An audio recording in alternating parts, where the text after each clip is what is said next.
বয়সটা শুনেন। সহজ করে আপনাদেরকে বুঝাই, যেমন ধরুন একটা পরিবারের 3জন সদস্য, স্বামী, স্ত্রী আর সন্তান। তাদের সকালবেলার ব্রেকফাস্টে স্বামীর 3টা রুটি লাগে, স্ত্রীর 2টা লাগে, আর সন্তানের 1টা রুটি লাগে। এখন আমি যদি সমান সমান করে আদল করতে চাই, সবাইকে যদি 3টা করে রুটি দেই, তাহলে স্বামী বেচারার জন্য ঠিক আছে, কিন্তু স্ত্রীর জন্য একটা বেশি হয়ে যায়। আর সন্তানের জন্য কয়টা বেশি হয়?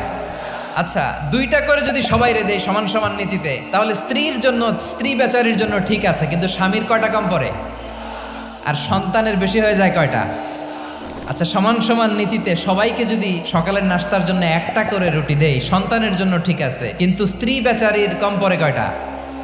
স্বামীর কম পড়ে কয়টা? 2টা। আর আমি যদি স্বামীকে দেই 3টা, স্ত্রীকে দেই 2টা, আর সন্তানকে দেই 1টা, তাহলে কারো অপচয় হবে না? যেখানে যার যতটুকু দরকার তাকে সেখানে ঠিক ততটুকু দিয়ে দেওয়ার নামই হচ্ছে আদল। আমরা বুঝতে পারলাম আল আদ শব্দের মানে হচ্ছে ইনসাফ বা সুবিচার বা ন্যায় বিচার।